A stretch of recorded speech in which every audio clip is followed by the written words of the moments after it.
2024년 김효일주 갑진년 운세를 보겠습니다. 먼저 천간과 지지의 관계입니다.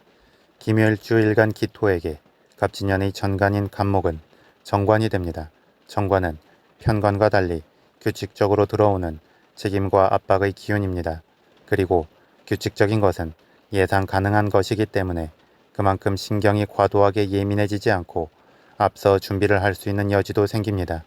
그래서 정관의 기운을 공직으로 나아가는 기운으로 보게 되고 안정적인 승진의 기운으로 보기도 하며 주관적 원칙이 아닌 객관적 원칙의 기운이기 때문에 보편적 명분을 갖게 되는 기운이 되기도 합니다. 이렇게 정관이 편관에 비해서는 좀 더 안정적 느낌이 있지만 책임의 무게를 감당해야 하는 것은 마찬가지이기 때문에 일간의 힘이 약하거나 인성의 완충이 없이 관성만 강하게 작용한다면 부담스러움은 있을 수 있습니다. 그런데 일간 기토와 갑진년의 천간 간목은 천간 합을 이루어 토기운으로 변화하게 됩니다. 그래서 부담스러운 책임이나 압박의 느낌으로 들어오는 사람이나 상황이 결국에는 자신의 힘과 주체성을 강화시키게 되는 흐름으로 변화하게 됩니다. 더불어 보편적 원칙에 해당하는 정관의 기운이 비겁의 기운으로 합쳐진다는 것은 기본적 원칙이나 시스템에 순응하기보다 자기중심적이고 독립적으로 나아갈 수 있음을 의미하기도 하기에 한편에서는 오만한 느낌이 커질 수 있기도 합니다. 따라서 김효일주는 갑진년을 맞이하여 인간관계에서는 적당히 자신의 기세를 누그러뜨리고 겸손한 모드를 취할 필요가 있고 일적으로 목표를 성취하고 달성하는 방향으로 기운을 모으면 좋습니다. 그러면 조직의 시스템이나 윗사람들과의 트러블 없이 오히려 그 기운마저도 자신에게 도움을 주는 힘으로 흡수하여 갈 수 있습니다. 한편 정관의 기운은 여자에게는 남자나 남편의 기운인데 이 기운이 정관합으로 사라진다는 것은 김효일주 여자에게 있어 남녀관계가 자기중심적으로 갈 수 있음을 의미하기도 하기에 남자 입장에서는 자격지심이 생기거나 자신이 무시당하는 느낌을 받을 수도 있습니다. 따라서 적절히 그들의 이야기를 경청하고 어느 정도는 존중하는 모습을 보여주면 좋습니다. 다음 김효일주 일간 기토에게 갑진년의 지지인 진토는 겁재가 됩니다. 겁재는 일간이 음간일 때 그 기운을 빼앗기보다는 오히려 뒤로 큰 힘이 되어주는 역할을 하는 경우가 많습니다. 그래서 김효일주는 갑진년을 맞이하여 천간으로는 합을 이루고 지지로는 겁재의 힘을 받으면서 본인 일간과 같은 토기운이 주도하게 됩니다. 이는 일의 결실을 담는 그릇이 커지는 의미도 있지만 자기중심적이고 독립적이며 주체적 움직임을 보일 수 있음을 의미하기도 하기 때문에 본인 스스로 강하게 외부로 드러날 수 있는 존재감을 주변과 소통하고 베푸는 느낌으로 흘려보내면 좋습니다. 다음 김효일주 일지 묘목은 편관의 기운입니다. 그래서 김효일주는 기본적으로 힘든 상황에서 조바심을 느끼면서도 꿋꿋하게 버텨가는 특성이 있고 압박이 과해지면 강하게 돌파하려 하거나 극단적인 다른 방향으로 튕겨지기도 합니다. 또한 다른 사람의 시선을 의식하면서 이미지 관리에 신경을 쓰지만 자기 보호 본능이 강하게 발동하면 틀을 깨고 강하게 저항하기도 합니다.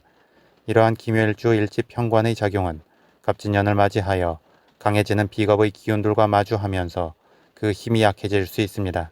그만큼 김효일주는 갑진년의 관성의 기운에 해당하는 기존의 시스템이나 원칙 등에 대해서 순응하고 유지하려 하기보다 저항하고 밀어내려 할 수 있습니다. 이는 강한 자기 주체성과 독립심이 생기는 것이기 때문에 과정에서의 충돌이 있음에도 불구하고 필요한 흐름이기도 합니다.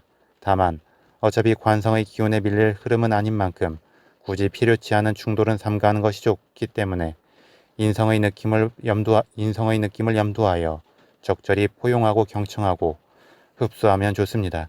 자신의 기운이 강해지는 중에 작용하는 편관의 압박은 교묘하게 신경을 예민하게 만들고 자극할 수 있습니다.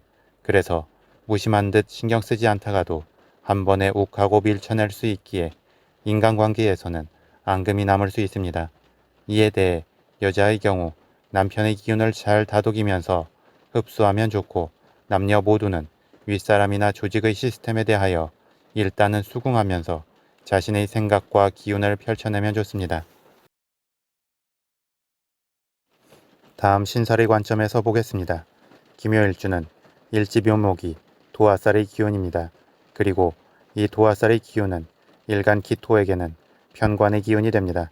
그런 만큼 기묘일주는 기본적으로 다른 사람에게 필요한 존재로 인식되기를 원하고 자신을 필요로 하는 사람들 속에서 존재의 자각을 하게 됩니다.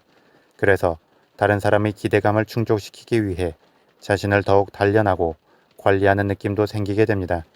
이러한 기묘일주에게 값진 연애는 진토 화개살의 기운이 도래합니다.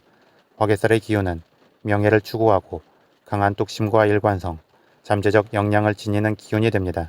그리고 이 화개살의 기운은 일간 기토에게는 겁재의 기운이 되는 만큼 기묘일주는 값진 연애, 강한 자부심과 주체성이 생기면서 자신있게 한 해를 만들어가게 됩니다. 다만 화개살과 비겁의 기운이 함께 작용하기 때문에 고집스럽고 독단적 느낌을 보일 수 있습니다. 따라서 주변의 이야기를 경청하고 소통하며 명확하고 합리적인 목표를 향해 자신의 재능과 기운을 풀어낸다면 훨씬 긍정적일 것입니다. 다음 12신살의 관점에서 기묘일주 일지묘목을 기준으로 갑진년의 진토는 반한살이 되고 일지묘목은 장성살이 됩니다. 반한살은 일명 안장살로도 불리우는데 이는 말의 안장에 오르는 것처럼 높은 곳에 오른다는 의미가 됩니다. 그리고 이 반한살은 12운성론의 흐름에서 쇠에 비유되는 것처럼 12지지의 흐름에서 정점에 이른 장성살의 다음 흐름의 기운이 됩니다. 이는 정점에 이르렀던 강한 힘에 대한 여운은 남아있으면서 주변의 견제를 피할 수 있는 한 발짝 뒤로 물러난 상태가 됩니다. 그래서 12신살에서는 이 반한살의 기운을 12운성론의 건록이나 천을귀인 만큼 좋은 기운으로 보기도 합니다. 다만 모든 살은 양날의 칼인 만큼 반한살의 기운도 높은 위치에 오른 상태이기 때문에 그 위치에 따른 여유와 힘을 가질 수도 있지만 과시욕이 생기고 허세를 부리게 될 수도 있으며 자기 과신에 빠질 수도 있습니다. 더불어 이 반한살의 기운이 묘목 장성살의 기운을 어느 정도 제어하고 조절하게 되고 이 반한살의 기운은 일간 기토에게 겁재의 기운이 되기도 하는 만큼 일간 기토가 지지의 기운에 밀리지 않는 힘이 생기게 됩니다. 다만 오히려 묘목 장성살의 기운이 지지들의 관계를 넘어 전체적인 관점에서는 밀리는 형국이 될 수 있기에 적절히 장성살이자 편관의 기운인 묘목을 잘 완충하여 조화롭게 균형점을 찾도록 해야 할 것입니다. 그렇지 않으면 올 한 해는 무리 없이 넘길 수도 있지만 향후 앙금이 계속 남아서 나중에라도 문제로 드러날 수 있습니다. 마지막으로 12운성론의 관점에서 보겠습니다. 기묘일주 일지묘목은 병의 기운이 됩니다. 병은 병상에 누운 환자와 같은 상태입니다. 실제 병이 나서 아프다는 의미는 아니고 병이 난 환자와 같은 마음 상태가 될 수 있음을 의미합니다. 이는 동병상련의 마음으로 다른 사람의 아픔을 공감할 수 있고 측은지심으로 도움을 주고 싶은 마음이 생기기도 합니다. 또한 병상에 누우면 생각이 많아지고 살아온 인생을 돌아보는 느낌이 있기 때문에 관조적 자세가 되기도 합니다.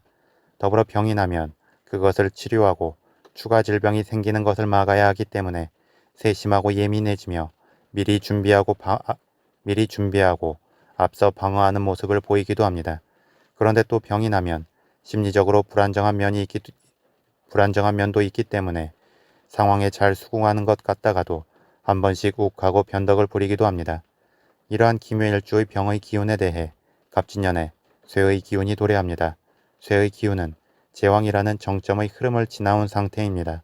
그래서 여전히 권력에 대한 의지와 욕망은 남아있지만 한 다리 뒤로 빼고 장막 뒤로 물러선 상태이기 때문에 전면적으로 힘을 행사하지는 않습니다.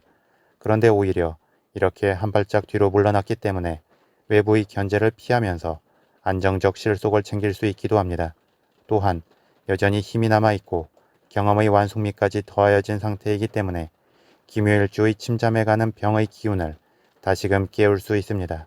따라서 기묘일주는 기존의 본인 특성인 좋은 공감 능력과 체면을 따지는 마음, 상대방을 배려하고 적당히 수긍하는 마음 등을 완전히 무시하지 않는 게 좋습니다. 대신 그 느낌은 적당히 유지하는 중에 자신에게 강하게 형성된 기운을 원래 자신의 좋은 특성을 밀쳐내는 데에 사용하기보다 오히려 더 크게 사람들을 포용하고 더 자발적으로 책임의 무게를 감당하며 더 큰 스케일로 공동의 목표를 향해 나아가는 데 사용해야 합니다. 그러면 명예가 오르고 결실을 아우르는 힘이 커지며 본인의 잠재적 역량도 잘 드러나게 될 것입니다.